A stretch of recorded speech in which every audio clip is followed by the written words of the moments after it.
Bharat G20 की तैयारियों में काफी व्यस्त है। साथ ही राजधानी दिल्ली को दुल्हन की तरह जो सजाना है, क्योंकि दिल्ली में 9 और 10 सितंबर को G20 के मेहमान जो जुटने वाले हैं, जिसके लिए 2 दिनों तक दिल्ली में कई सारे प्रतिबंध लगाए जा चुके हैं। G20 को लेकर दिल्ली में कई सेवाओं जैसे रेल, मेट्रो, बस, ऑफिस, बाजार सब बंद रहेंगे। यानी कि G20 समिट की मेजबानी में भारत करोड़ों रुपए खर्च कर रहा है। लेकिन आपके मन में इसे लेकर कई सारे सवाल भी ऐसे में उठ रहे होंगे कि आखिर ये G20 है क्या, इससे क्या फायदा मिलने वाला है भारत को, आखिर G20 ये काम कैसे करता है, इसके होने से भारत को क्या कुछ और हम सबको क्या कुछ फायदा होने वाला है, फायदा होगा भी या फिर नहीं। G20 सिर्फ मिलने जुलने का एक मंच है या फिर इससे कुछ मिलने भी वाला है भारत को।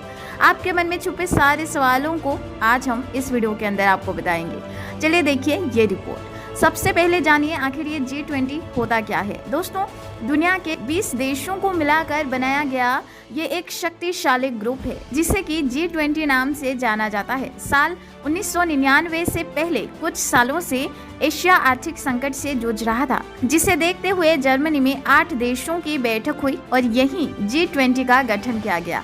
G20 में भारत, चीन, अमेरिका, रूस, Germany, Japan, Britain, France, Italy, Australia, Brazil, Canada, Indonesia, South Africa, सऊदी अरब, तुर्की, मेक्सिको, साउथ कोरिया, यूरोपीय संघ और अर्जेंटीना शामिल होते हैं। और इस बार दिल्ली में ये 20 देश एकत्रित होने जा रहे हैं।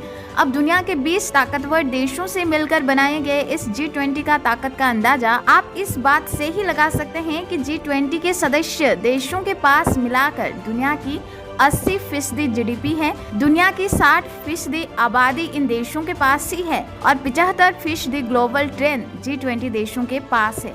दुनिया के कुल उत्पादन में G20 देशों की हिस्सेदारी करीब 85% की है। जाहिर है कि जब भारत की जमीन पर दुनिया की महाशक्तियों का मिलन होगा तो मेजबान देश को इसका फायदा निश्चित ही होगा। भारत के लिए यह लम्हा काफी ऐतिहासिक होने वाला है, क्योंकि G20 का मेजबानी करके भारत की आवाज दुनिया भर में बुलंद होने वाली है। बात करें भारत को क्या फायदा होगा तो आपको बताते चलें कि G20 समिट करा के ब्रांड इंडिया का इमेज और ज्यादा मजबूत होगा दुनिया के नजरों में। G20 बैठक के दौरान दुनिया भर की अर्थव्यवस्थाओं को मजबूत करने के साथ साथ उसे बढ़ावा देने पर भी चर्चा होती है, यानी कि education, health, business, environment, income etcetera. Bharat को आर्थिक मजबूती मिलेगी तो देशों में रोजगार के ज्यादा अवसर पैदा होंगे। इतना ही नहीं, देश में शिक्षा, खाद्य पदार्थों की कीमतों को नियंत्रित करने में भी मदद मिलेगी। देश की इकोनॉमी बूस्ट होगी तो डेफिनेटली आम लोगों को भी इसका फायदा मिलेगा, निश्चित रूप से शॉर्ट टर्म में भी और लॉन्ग टर्म में भी। आपको बता दें कि G20 के आयोजन से राजधानी दिल्ली समेत NCR रीजन में होटल इंडस्ट्री से लेकर रियल एस्टेट तक को बूस्ट मिल रहा है। ऐसे में G20 समिट के होने से देश के भीतर कई तरह के निवेश आने की उम्मीद भी जताई जा रही है। आपको बताते चलें कि G20 समिट का आयोजन भारत में होने से देश की इकोनॉमी को लॉन्ग टर्म और शॉर्ट टर्म दोनों में फायदा तो मिला है और मिलेगा भी। देश के रियल एस्टेट सेक्टर को इस समिट से बूस्ट मिला है। खासकर उन शहरों को सबसे ज्यादा फायदा मिला है जहां G20 की बैठकें हुई हैं। दिल्ली के लग्जरी रियल एस्टेट सेगमेंट को इस बैठक से काफी बढ़ावा मिला है। रेजिडेंशियल के अलावा कमर्शियल प्रॉपर्टी का भी डिमांड बढ़ी है।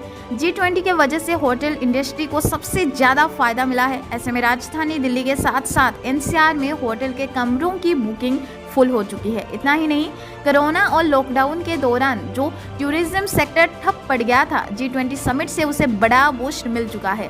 साथ ही G20 समिट से मेक इन इंडिया प्रोजेक्ट को भी बढ़ावा मिला है। दुनिया भर के देशों में भारत में बने उत्पादों की पहुंच भी बढ़ने वाली है।